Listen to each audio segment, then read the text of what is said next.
دیکھیے ایک مسئلہ پوری دنیا میں اس وقت بہت اچھلا ہوا ہے، مساوات مرد و زن،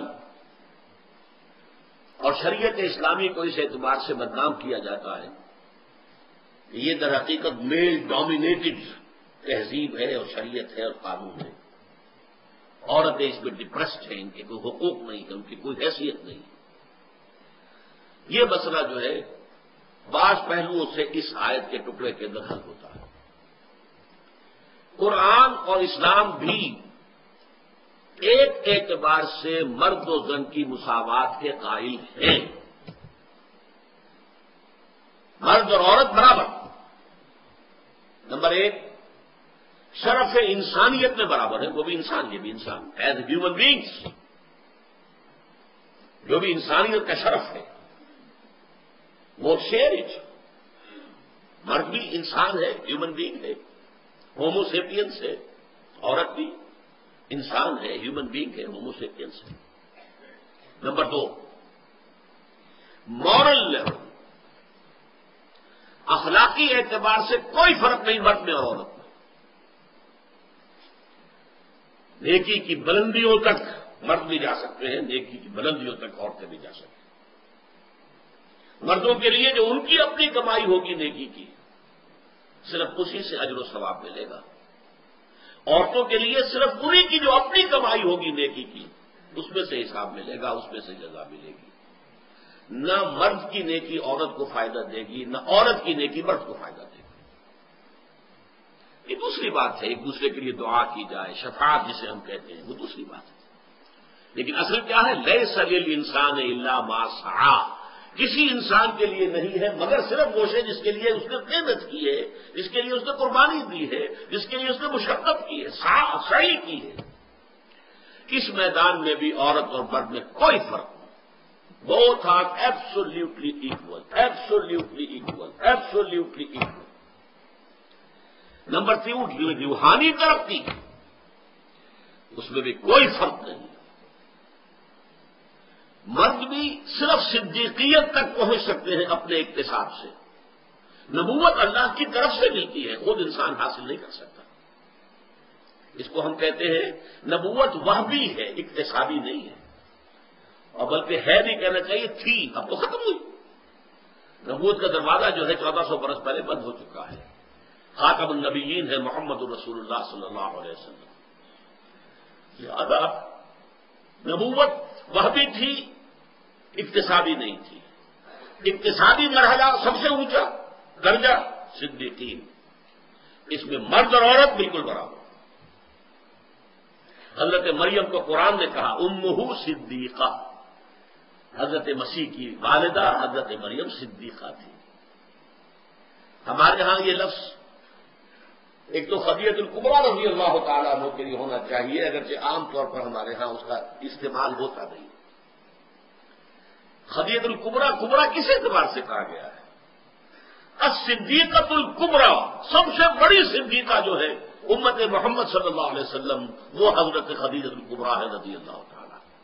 ویسے عائشہ صدیقہ رضی اللہ تعالیٰ، صدیقین تو بہت ہوتے ہیں، حضرت ابو بکر بھی صدیقین میں سے تھے، حضرت عثمان بھی صدیقین میں سے تھے، اور بھی تھے صدیقین میں سے بہت سے لوگ تھے، جیسے شہداء بہت سے تھے، صحابہ میں سے صدیقین بہت سے تھے، لیکن صدیق اکبر ابو بکر اور الصدیقۃ الکبریٰ حضرت خدیجہ رضی اللہ تعالی۔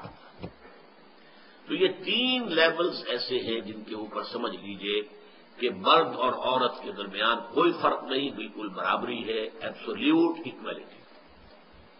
جس کے لیے یہاں پر جو لفظ آئے گئے بڑے پیارے ہیں، بعضکم من بعض، تم ایک دوسرے میں سے ہی ہونا۔ کس قدر پیارے الفاظ ہیں۔ ایک ہی باپ کے نطفے سے بیٹا بھی ہے، بیٹی بھی ہے، تو بیٹا کیسے بڑھیا ہو گیا اور بیٹی کیسے گھٹیا ہو گئی؟ ایک ہی ماں کے رحم میں پرورش پائی تھی بیٹے نے بھی بیٹی نے بھی، تو بیٹا کیسے بڑھیا ہو گیا اور بیٹی کیسے بڑھیا ہو گئی، گھٹیا ہو گئی۔ بعضکم من بعض، تم ایک دوسرے میں سے ہو۔ لہذا اس اعتبار سے فرق اور تفاوت کو اپنے ذہنوں سے نکالو۔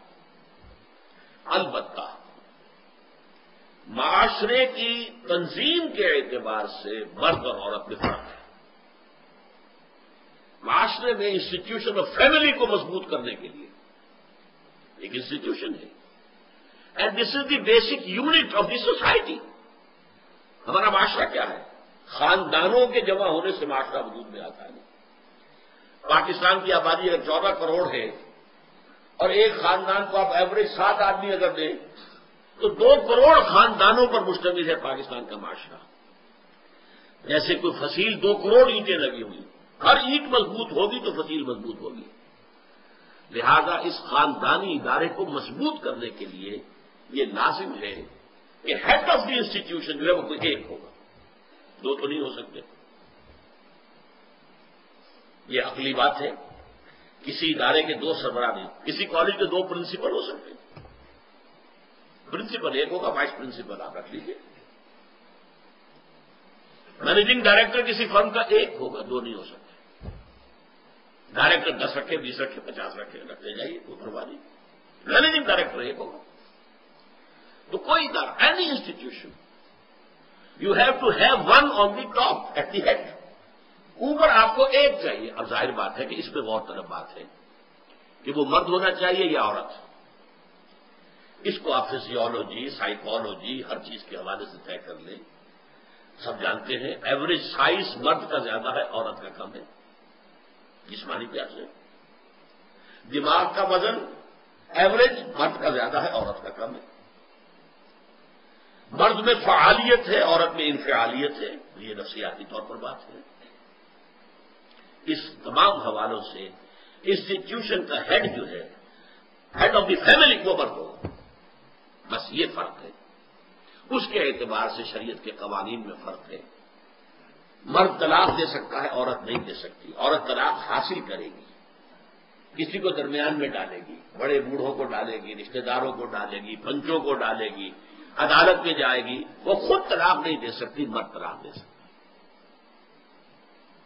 مرد کو دوہرا حصہ دے دیا گیا وراثت میں، عورت کو اکیلا. کیوں؟ مرد نے مہر دے کر شادی کرنی ہے، عورت کو مہر ملے گا شادی میں. مرد نے نام رفتے کی ذمہ داری اٹھانی ہے بیوی کی، اور بیوی کی ذمہ داری تو ہے ہی نہیں کہ شوہر کا نام نفع اس کے ذمہ ہو. اس اعتبار سے تو جان لیجئے کہ بالکل لاجیکل بات ہوتی کہ وراثت میں عورت کا کوئی حصہ نہ ہوتا. دس از دی ڈیمانڈ آف دی لاجک. اسلامی معاشرے کے اندر جہاں کفایت جو ہے فیملی کی وہ مرد کے ذمہ ہے، عورت کا کوئی اس کی ذمہ داری نہیں ہے. یہاں تک کہ عورت غنی ہے، فرض کیجیے اسے اپنے والدین سے وراثت کافی ملی ہے، لیکن وہ کہہ سکتی ہے کہ میں اپنے مال میں سے کچھ خرچ نہیں کروں گی گھر پر. It's your responsibility. شوہر کو پورا کرنا، عورت کی ذمہ داری نہیں. بلکہ ہمارے یہاں ایک مسئلہ ہے، اگرچہ اس میں فقہی اعتبار سے اختلافات بھی ہیں، لیکن ایک رائے یہ ہے شوہر اپنی بیوی کو زکات نہیں دے سکتا، بیوی اپنے شوہر کو زکات دے سکتی. اس لیے کہ بیوی تو شوہر کی لائبلٹی ہے ہی ہے، تو زکات کائے کو دے گا؟ اسے تو خرچ کرنا ہی ہے. لہذا وہ اپنی زکات نہیں دے سکتا بیوی کو. بیوی دے سکتی ہے. بیوی کے پاس کوئی مال ہے جو موروثی طور پہ ملا ہے، وراثت میں ملا ہے، زکات والی ہے، اب صاحب نصاب ہے، شوہر غریب ہے، کمزور ہے، اسے زکات دے سکتی. بعض کے نزدیک نہیں دے سکتی، لیکن بعض کے نزدیک دے سکتی ہے. یہ فرق جو ہے یہ انتظامی فرق ہے، ایڈمنسٹریٹو ڈفرینسز.